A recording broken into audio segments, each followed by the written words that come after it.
abilities, and I think for PR it's to avoid large-scale team fights where things can go really wrong, and just look for pickoffs with the Venge and the Batrider. Like if Batrider gets a really quick blink here, then you open up the space for the game by just going around blinking with 1 or 2 support heroes and just trying to get kills around the map. And if you notice, the Bat's actually gone for 2 rings of protection, so I think he's going to be more focused on trying to contest this lane rather than that usually signifies that you're willing to trade right clicks with the support hero. Yeah, and well, with that said, he's going to be up against a Lion Witch Doctor early on. With the Jug here, it's something Alliance have had pretty good first blood success with, actually. The Lion Jug, they've gotten quite a few, but against a Batrider, that's not so easy. Firefly into the trees, up and down the cliffs, so he should be a nuisance in this offlane. And well, with that said, guys, we get underway now. It's NaVi versus PR, best of 3. Loser does not go home. All these teams going to China, but loser will be a guaranteed wildcard seed. Winner has a shot to take down Hellraisers and be the one qualified European team straight into the main event. NaVi on the dire side, you've got Funnick on your Faceless Void, Dendy the Mag, both teams angling for these bounty runes. So both the Jug, Goblet playing your line with the early boots, and Vincere, perhaps more of that hard support role, at least early on the Witch Doctor. On the side of PowerRangers, Shachlo will be the Necrophos, Nico going to be handling the Rubik, J4 your Venge, and well, something PR like to do pretty frequently is they will switch up Ditya Ra and Shachlo depending on what heroes they want to run. Ditya Ra will be on the 1 position Morphling, but he's going mid for now, and that will leave your Batrider in Cheshire Cat's capable hands, as you mentioned, with the double Reigns of Protection in the offlane. So they've got a ward here early for the Faceless Void, and he should be able to spot these rotations that PR are looking for. Yeah, and Void's actually going to have an okay time here. I don't think they can kill him, but Necro's one of those running the play-ins because of the Heartstopper aura, a good attack range. And they're going to go on him early just to kind of harass him out. And the reason that they're doing this is they just want to burn off as much as they can. So they can go around the map thinking, and just kind of set the Necro up for a really good one-on-one situation. Because if you get the Necro about 2 levels on the Faceless Void, he can pretty much zone him out by himself, just using his passive abilities. And then the PR boys can go and gang. And they definitely want to, especially for what with Ryan helping out a mag mid right now. Funnick being forced to use that time walk, and at the same time, Cheshire Cat going to eat a cat here. Has the Firefly, he'll need to use it, goes over the ravine. Should be okay, but they force out the Firefly fairly early, and at the same time mid, it looks like NaVi go for the dual lane early on. Denny and Godlike trying to harass Ra down a bit. He takes a shockwave, but actually waving out to safety, just trying to secure this bottle for himself. It's an interesting trend. This patch, it seems, the boots first supports are extremely popular. Nico goes for them on the Rubik. We see them on the Lion for Godblack early. Is this just because of the bounty runes being more valuable now, do you think? Or why do we see the boots first so often now in supports? I think you get it on the heroes that absolutely need to begin the fight or initiate. Like Lion is a hero that if he can get the run at you Hex off, I wanted to say Blink for a second, the hero becomes infinitely better. Same with Rubik, right? Both of those heroes are going to be your initiators this game, and if neither of them for the majority of the game like it used to be, the effectiveness of the hero initiating goes down so it means like they're not really effective until 7-8 minutes left. And so it's better to just gimp once for really hard, like the Vengeful Spirit, who doesn't... I guess Venge is usually the one that might pick up boots, but if you have a Rubik setting up for you with Lift, because the initiation range on it is so huge, it's probably a bit more effective. And as a positioning tool, for the Rubik to get boots really early is really important. Okay. Well, boots out on Cheshire Cat, and that Lion off mid lane, he's going to get aggressive here. Starts harassing Vincere back, stack up the napalm. He's getting good levels in the off lane. Your Void not having such a great time. Curry, you're going to get sniped mid, though. Great movement by Nico. And it's got the bottle on it as well. Dendy, this is where you just rage quit. But he can't. He's going to get lifted up, tossed back.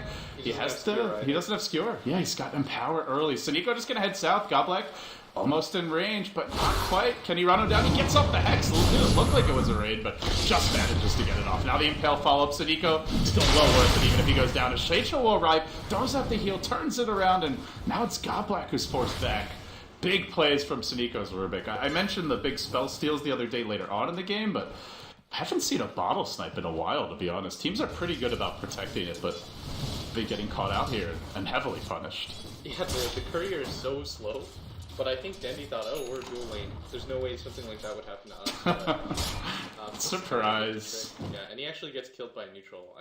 Yeah, he did it on purpose. He was like, well, I used up all my gold. It's the faster way to get back to base, so this is the right decision. I think NaVi, though, that was a huge trade for them because they lost the courier. The dual lane that they played for the beginning really no doubt the Morphin, but then when they decided to run for like 5 minutes, it really hurt them. Now that Dendy doesn't have a model, look how much mana and regen he has. Didya Ra should be okay now. He's not going to get harassed by too much. Godblock is only level 2 at 4 minutes, which is not something you want to see in a dual lane. And meanwhile, Shurikat's already got level 3 right now, so just fine. He's actually pretty heavily outlasted now. The opposite. That's kind of what he's actually decided to go for this game. Yeah, and the worst part is with the bottle going down, Didya isn't even being punished really. He's 5 CS behind the Magnus, but now that Mag goes back to base. Godblack being left alone mid. This is the opening for J4. He wants to walk in. NaVi, no ward here. They might have seen the Venge, but I think she came down the ramp, so probably not spotted out. Still isn't off in the woods, so they may be a bit suspicious, and in the end, looks like J4 gonna back off.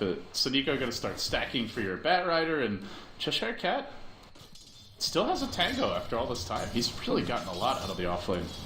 Yeah, it's that double ring special. He's what, 9 armor off the bat? How is a Witch Doctor supposed to get that off?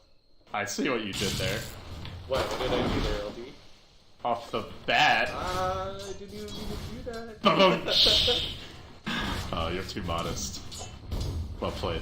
Thank you. Well played. This is where you spam the zero wheel or whatever. I am. They just can't see it, unfortunately. Yeah, but I think for NaVi, losing the duel is kind of disastrous. And it would have been okay if they had lost the ball, but now that you lost the ball in, you don't really put any pressure on Didya Ra, and the Bat Rider starts to get a lot. Like, he's just kind of farming with impunity. He's got Tranquil Boots already. Looks like Andy's gonna go down there. Waveform in 3 seconds. He's gonna straight warp and go for it, but now he's short on mana. Needs to TP out. He ends up going down. Maybe here. This buddy get a bash. No, doesn't. Only had the one auto attack shot there. And now on to J4. There's your pit first hit bash. J4. That's a sad bench. Spend your gold, my friend. Not gonna spend it. First blood to NaVi. Oh, Dendy. So lucky there. Looked like he was gonna go down, but just a bit short on the mana was Didya Ra. Yeah, so next match is the right now, and he's gonna fight Dendy! He thought like too hard about it. Dendy was like, yeah, he's probably coming this way, and he decided to do the smart thing and skewer over the cliff. Oh, except sometimes the smart thing is the stupid thing. Yeah, he just overthought that. If he had just ran straight back to base, he probably would have had a better chance of surviving there, because he would have had the skewer up. How mad would you be if you're Dendy right now? I would be furious, because that's so unlucky. Is that tweet worthy? Yeah, that would be rage tweet after the game. Like, how do you even do that? That's one of those moves that you're like, wow, I really outplayed this guy, and then you promptly die. Oh man, that's frustrating. Yeah, he's just like, you know what? I'm not going mid anymore. My bottle's been killed off. I go for the big skewer escapes, end up dying. I'll just handle this bottom lane and try to stay away from these pesky supports. But J4 is gonna head his way, and they may not give him a whole lot of time to sit here and chill. Yeah, so they'll send Godlike mid instead. Yeah, this dual lane though I can't stress enough how badly it's gone. Because look, if you just look at the Bat Rider CS compared to the Morph lanes, the Bat Rider's got 31 CS, and Funnick actually just picked up his first 2 creeps of the game, like here in this top lane. And he did get first blood, but Funnick can't really go to the jungle. He has to take the lane away from the host, who can jungle pretty easily, but still, this is kind of the efficient trade that you want to get out of the lane. And for NaVi, that's especially important, because if this Bat Rider gets a really quick Blink Dagger, they're not even going to be able to utilize their big teamfight ultimates.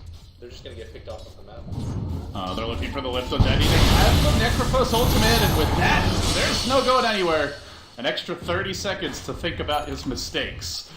It's really developing into a sad game for Dendy. He comes into this one hot on the Magnus, but I suppose the caster curse is too strong. I hyped up his mag, and now he's just getting punished all over the place. Yeah, and it definitely isn't even really his fault. The whole thing with the bottle, and then the time where he skewers over the cliff to try to live and just get back to the base a little bit safer and faster. Those things are kind of like freak occurrences that don't happen very often. But the fact that they are, I mean, Didya Ra now has been pretty unpunished, and Morph is the kind of hero that you want to pressure early, because as it gets later, he gets more levels and more, and it just becomes impossible to tank him.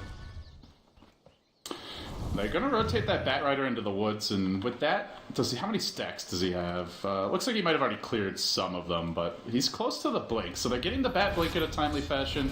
Shadeslow potentially building towards the Bloodstone. We'll see if he wants to go further with that. Dig out Ra, now the Gloves of Haste out, so perhaps a Midas inbound for his Morphling. Very level dependent hero. Could be a good choice, and at the same time, Navi just playing catch-up. But what do you do if you're Navi here? How do you adjust? Like, you obviously, your mid lane was a disaster. Jug is still farming pretty well. Do you try to rotate the Jug around for kills? Do you try to go for that Roshan sneak with the Mask of Madness? What's your game plan if you're Navi, do you think? I think what they're doing right now is fine. Just trying to get safe levels and farm on Funix. Like, Funix really caught up now. He's got 18 CS. At 9 minutes, it looks great. And the 7-minute mark, he's really kind of go for whatever kicks off like here in the mid lane. The boss actually slays Yara. He didn't even pop the Mask of Madness there. Still a kill. Nicely done. And, well, I was like, oh, he's going to be so sad if this bounces a few times to the Venge, but they don't end up getting that kill. But instead, Yara goes down the Venge, also falling to the tower. A big double kill there for Navi, and much needed, too. This game was starting to look out of reach. 2,500 gold lead at, like, 8 minutes, but now, just down to 1,000. Yeah, the key and experience almost dead even. The key here is just to not get panicked, LD. Like, things went really bad in the beginning, but you have a lot of different teamfight ways to catch back up in the game. Funix about to pick up his Midas as well, which is a pretty good time considering how badly the game started. He's got the recipe. I think the game plan here is just to try to get levels and core items up on heroes and then look for engages. Like, Dendi still has a lot of farm despite everything that's gone wrong for him. He's got Arcane Boots and Bottle at 10 minutes. I think he would want the Blink Dagger at around 13 minutes. The RP to deter people from fighting, and a bottom Goblex going down. It's very annoying playing against this Necrophos. Every time he gets the kill, Lion dead for 40 seconds at 11 minutes. And that's really going to slow down his ability to work towards, well, I was going to say Blink Dagger, but just some upgraded boots at this point would be pretty nice for him. Start with boots? Like, were we talking about this, how he started with boots? There's been nothing since then. Going on top. Going in for the big right clicks, he doesn't get stunned under tower. They use the Witch Doctor heal, keep on moving forward. Now the Chrono drop, Blade Fury on the periphery as Havos looks for a way in. Dive on the city, go ahead, he gets the stolen Omni, he brings too low. Funix will be the first one down, and now Havos on the way out. The healing ward keeping them in fighting shape. Omni up in 20. Man, that was, I didn't even see, he must have stolen that earlier because he'd already used Blade Fury at the top lane. Yeah, and that was just a really key steal. I think that they thought with the Chrono alone they should be able to get the rebuttal kill as well on Seneko, but they weren't able to pick up anything, and that's huge for him because he's already level 7. He's got Arcane Boots and an Urn, and he hasn't really even been laning. He's been walking around the map doing clowny stuff. And the Vengeful Spirit actually has quite a lot too. Like, she's got a Magic Wand, Boots of Speed, a Smoke. I mean, she's definitely more farm than this Lion is. Oh wait, no she's not. The Lion has actually picked up a lot of farm in the off lane. But he's not level 6 yet, and considering he was dual laning, and he has been camped in this bottom lane, I think that Goblex should have a little bit more. Yeah, and the Venge has died 3 times, but they've gotten a lot on their cores with the 3 of the top 4 farmers on their team currently. So PR taking the tier 1 bottom, that'll help them out, and they have the smoke online. Blink Dagger ready for Cheshire Cat. When he went for the kill on the Lion bottom, he didn't actually buy the blink, he just walked in and got it, but now he's picked it up. They'll smoke. Not sure if Navi have seen the blink, but they should know it's out by now. Just with the start he had, the fact he's been off the map for quite some time. Doesn't matter if you suspect it, though, if you get jumped, and Cheshire Cat in prime position to leap on the Funix, who kept the lasso off the start. Now they still time walk with the Necrophos ult here, the backtrack. Not with him, but Omni Slash comes through. Havos finds one, now gonna run his way out of here. Skewer forward, RP, catch Shadeslow, the retreat from Havos, he stays alive. Through it all, the sticky napalm charges are there, but they can't follow it up. Into the trees he goes, the creeps to follow him. Not enough. The turn onto Cheshire Cat. Gobleck with the Hex online, but they can't really follow it up too much. I think that's an okay trade for PR there. They traded, what, the Vengeful Spirit and your 1-position Necro for the Mag and the Void. That's probably okay. They did expend the smoke, and they did show that they do have the, they used the first blink on that.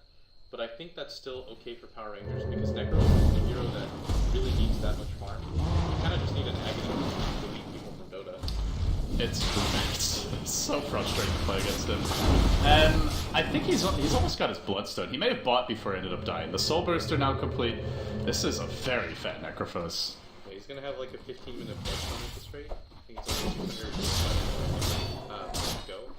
But he can still die really easily. If you notice, he's really lacking on armor. He's got 7, and the new Juggernaut is the worst hero to play against when you have low armor. Look how much he crits for right now. He crits for and he's got Empower, yeah. Yeah, that combo alone is going to be miserable. It's like he's got a free Battle Fury. And except he can constantly fight and he can go solo roam. Super annoying to do. They get the Witch Doctor ult off. Shadeslow trapped out inside of this Chronosphere. Rubik walked into it. He steals the Chrono onto those big plays. They got the lasso and bank score as well. Tossing him back down to Earth. Sadiko again finding the opening signal. Bring down the Witch Doctor with the follow-up. And from there it looks like PR are going to settle for that. A 2-hero takedown in the end. Nice plays by them. Yeah, and Shadeslow doesn't even die there. Crazy. That was the miserable part.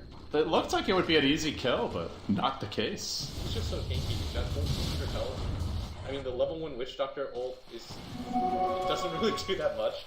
Like, you think it might, and the level 1 Chrono, it only lasts for 4 seconds. Or actually, no, that's acceptable. No, it is 4. Yeah, but it used to be like 4.5, I believe, because there was an aura that persisted afterwards, which they changed a couple of matches ago, so... It is a bit shorter now than it was originally. Just like a relic of, I guess, Dota 1 mechanics that Ice Frog decided to remove from the game. The other thing is that Havos did not use Omni Slash there. He holds onto it, I guess figuring they don't need to use it, but ends up costing him pretty heavily. He dies, Omni Slash never put on cooldown, and had he used that, it looked like it would have been a kill, even with the stolen Chrono. Yeah. But with the stolen Chrono, that was such a good timing, too. It's gonna be a good Rubik game. Saniko, after the Courier snipe, the stolen Chrono, we've seen stolen Omni Slash. This is fine before he gets blinked. Oh, that was so greedy. Did you see that? He should have hexed. He should have just gone down for the hex and then definitely could have picked up the kill there. There was 4 heroes in position. That should have easily been a kill on Ditya Ra, but it's not. But I think NaVi should be able to get the Roshan at least on this side of this. They dewarded this entire side of the map if you just look at the fog.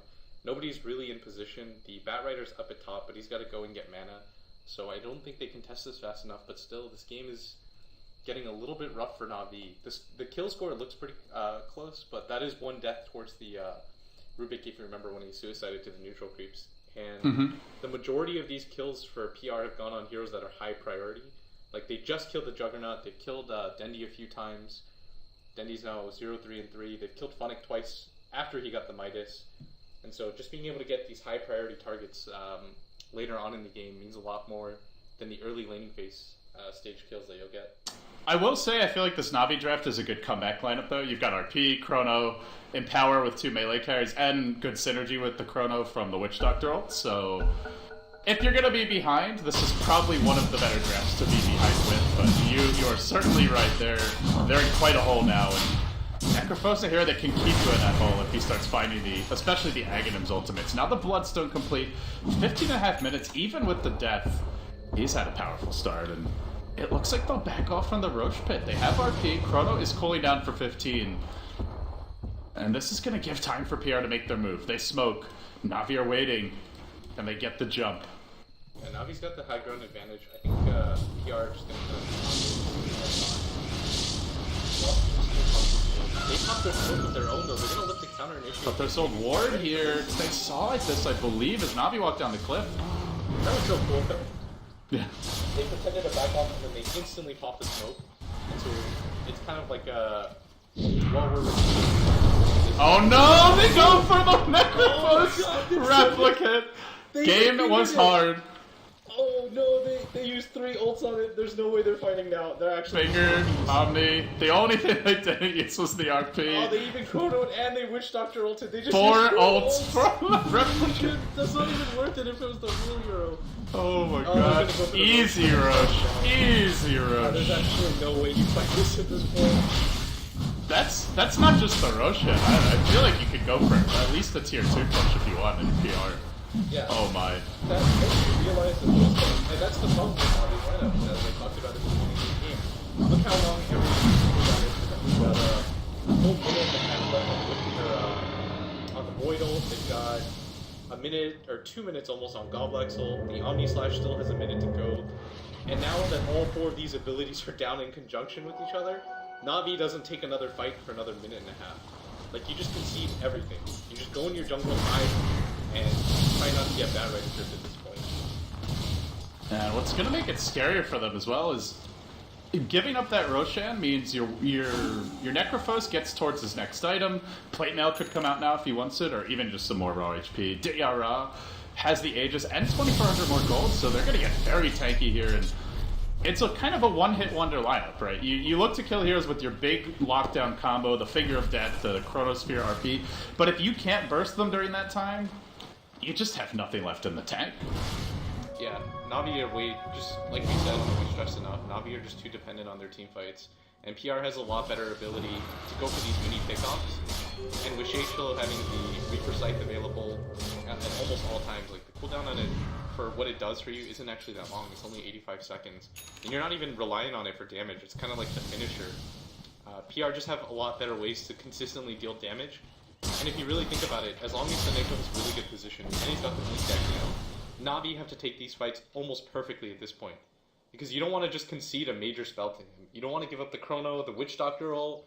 Oh god, there's so much he can steal. The Omni Slash. Like, there's just so much that he's going to be able to get, especially with this Blink Dagger now. And it's not like NaVi has any beats aside from the one on Mag. So he should have a relatively free time. Wow. They pick up their Mantis on Havost, and Batrider, with the completed 4-staff, gets aggressive. They had an Observer Ward in position. We're looking for some pickoffs in the Dire jungle, but NaVi sense danger. Back off towards the bottom side of the map. May go for a tier 1. They now snag a second Mask of Madness. But going double Mask of Madness on these carries, although kind of your default build, is going to make them extremely easy for the Morphling to burst, the Necrophos to bring down. You don't even have to be at half health to die for that Necrophos ult. And now they make the move. On to Havos to go. Where's the reaction from Goblin? Very slow to do a thing. RT coming through. There's your Omni Slash. A massive combination. They'll bring down 3, maybe 4. The Healing Ward keeps them in fighting shape, and Sanika will fall as well. A feeding frenzy here, but as Dityara looks to turn it, but he gets chronoed. Mana drained, so the Strength Morph will end. Can they finish him? He's got a replicate, but no ability to jump to it. Has the Aegis. Impaled. Now the TP comes out from the Necrophos. Quick respawn thanks to the Bloodstone. And the TP's out will go. Funnick on the way out. That looked really bad with the very slow reactions by the Lion, by Godblack, but oh my. The Dendi Mag, it delivers in the clutch again. Yeah, the PR should have definitely been ready for that. They know that the only way that NaVi takes that fight right there is if a 3-man RP goes off. Even taking a Chrono to the face right now is not that. But if you stack up like that, you are going to get RP. Dendi was patient enough to wait for that.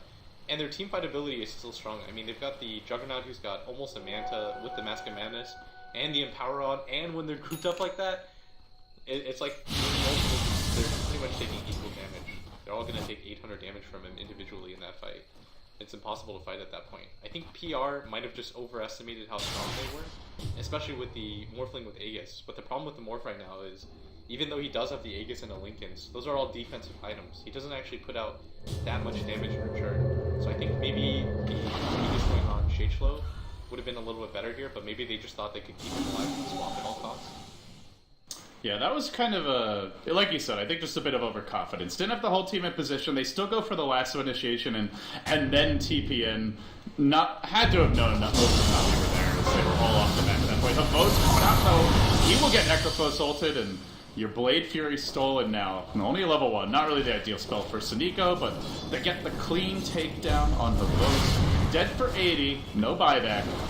It's pushing time if you're the Mighty Morphin Power Rangers. Yeah, PR just instantly smoked. They leave their base. They realize the RP and the Chronosphere have to be on cooldown at this point.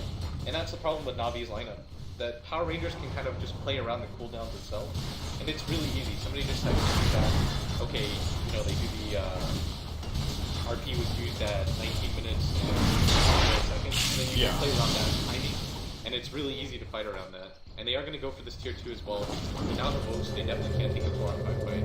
Especially against this lineup. There's a Chrono ready though. This is going to be a jump in on Cheshire Cat, and Funnick will go to work here, but it's not a quick kill. He's going to need a lot more bashes. In fact, realizes he's bit off more than he can chew, and now may get less, although actually it's still on cooldown. Lift comes out, Funnick tossed back. Chrono now stolen by Sneeko, and they get the kill. Funnick, not doing the math. There's 2 rings of protection here. The Tranks, the ring of protection. Well, that's some value there, right there, Will. Yeah, he's got 11 armor and 1100 HP. Even with, I think with just the Mask of Madness and Midas, there's no way you put out that much damage. And you have to expect some sort of rebuttal, especially by a tier 1. And if you use the time lock to initiate, and he uses Mask of Madness, he doesn't have enough mana to get back out. The bigger thing probably is that the cooldown on Chronosphere was used. And we talked about that bottom fight where they were able to pick off without the Aegis, but they didn't even take that tier 1 tower, and PowerRangers on the opposite side managed to get the tier 2 at top. Pavo's getting swapped. The Chronosphere that was stolen dropped on him. He thought he had some backup, but he was dead wrong about that. NaVi way far back near the tier 2. Though now he's got black as Impale gets snagged next by your Rubik. All the good spells for Sneeko. This is quickly getting out of hand. Rubik now almost even with the enemy mag in terms of net worth, sitting at a very comfy 4, 2, and 8. He's been involved in 12 of 13 kills. By the way, did I mention he sniped a courier? Yeah, he did that too. Sneeko, the playmaker for PR, just getting things done now. Oh, point booster. At this rate, he's going to have an updated Chronosphere, or upgraded Chronosphere as well as Witch Doctor ult, Void so ult, many things Fingers. you can upgrade right now. Oh, it's actually insane. Yeah, this was the dream Rubik game. Like, you think of dream Rubik games, this is it. Like, nothing you steal can be that bad. You steal Task, it's okay. I guess the only thing that you steal that would be horrible is the Blade Fury or the Mana Drain. But I mean, those are pretty easy to see around. Yeah, and the Blade Fury is, at the very least, it makes it a little bit more difficult for NaVi to go on you in some situations, but yeah, it's a good Rubik game, and Sneeko's taking full advantage of it. They now sit on a comfortable, about 10k gold lead, 5k experience lead. They've got the nice deep Observer wards down in the enemy jungle. Haven't fully bottled NaVi up, but it feels like 1 or 2 more good fights, and NaVi may well be pinned in their base. Always worried about the Batrider gang. Speaking of which, Morphlane's going to join Cheshire Cat. He's in position now. Radiant Vision. He doesn't see anyone. He's going to get eyes on Goblin. Right as Funnick leaps in. He chronos and he goes on the replicate again. Oi, oi, oi, oi, oi. Well, things are just kind of falling apart now for NaVi. They thought they had a good opportunity there. They thought they were going to get a kill for free, but I think because he Firefly, right? So he probably he saw the Firefly. He's like, oh yeah, he was close enough, so he was like, oh, this is definitely the real Batrider. So that was a little bit tricky, I guess, for NaVi, but the problem still remains, I can't stress, is that if they don't have these ultimates up, they're so reliant on these ultimates to get pickoff. Like, how do you actually go for a pickoff if you're not going to get a Headstagger at a reasonable time? You're pretty much relying on the Chronosphere, the RP, or the Juggle just to get single kills, whereas PR, look how many different ways they can deal damage. Your Rubik or your Venge both have excellent ways to initiate the fight. You've got a Batrider whose ult cooldown is only 75 seconds, and he has infinite vision with the Dagger, Force Staff, Firefly. It just seems like PR has much better ways to fight without their ultimates. Like, they don't need the Necro ult to go for a push. They don't need the Batrider ult to go for a push either. And they can just look for pickoffs all they want. And when NaVi does expend spells like that, when they go for chronos like that and they fail, it just opens up the map for PR that much more. NaVi, they had that one bright spot with the 3-hero RP bottom, but just been very little since then. It's every time the lasso is up, the Necrophos ult's online, PR just get the kill. And I wonder if for NaVi, they may just have to rely on some big team fight either at the Roach Pit or even when PR try to go high ground. But if you're PR, I feel like you don't have to do that. You can just farm the enemy jungle, continue to starve them out, and just wait for NaVi to leave their base and make a mistake. What's going on right now is having their bets. They're saying we're going to get farmed enough to the point that even if we get through those big fights like they did at bottom off, it doesn't really change the flow of the game. Because if we really think about it, NaVi got 4 kills out of that fight, but they couldn't even take a tower. PR still had every single one of their towers up. So when it comes to objective gaming, PR have just been on point. They've taken all the outer towers out, they've taken Roshan, they took the first Roshan of the game. They are only ahead by 2 kills, but if you just look at the sheer objectives they've taken on the map, the amount of space they have to farm is infinitely bigger than Navi's. Like, Just- Navi can't even farm the jungle out properly. They just kind of have to wait for the lanes to push in to get anything. And they're up against the bat with the gem. Like, there's just no vision right now for Navi. In fact, as you can see, they're currently spotted out, and there may be a rotation here from PR. J4 and Dityara moving into position. Suniko, sure to join them if Navi sticks around, and they will back the hell away, but they're just getting starved and choked out. And now the shotgun's picked up. It's fragging time for Dityara. Has a replicate a bit farther back with his team. He's hunting for this easy godlike pickup, throws out the shotgun and blasts him right in the head. Lying down, Roche, well, basically secured with that. This is going to mean high ground, I think, for Power. They didn't. It's really difficult going high ground normally against a team like Navi.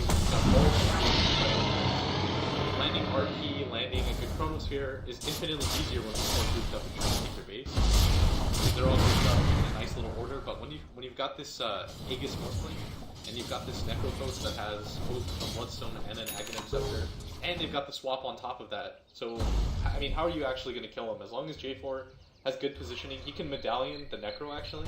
That's the new mechanic, right? Right, the plus armor, yeah. Yeah, so you give your teammates 7 armor, and you can just swap them out if things go bad. How are they actually going to kill anyone on PowerRangers at this point? Not to They have to mention... go for the dream. Yeah, and the value item for Sheichlo is probably a Platino now. He gets that, and I feel like he won't even be tickled. He's got 2100 HP, 7 armor right now. Oh, Havos! Not again. They have the Chrono to counter-initiate this. Onto 2. Maybe this will be enough to turn it. Witch Doctor coming in. Nope. Another death for Havos and Sheichlo. Not even being scratched. The stolen RP tossed out by Suniko. What else could he steal this fight? Unfortunately, no Ags just yet, so he can't fully flex his Rubic muscles. But he'll lunge in anyway. With Sheichlo at his side. And they get 3 kills now. Deleted from the game was your Magnus.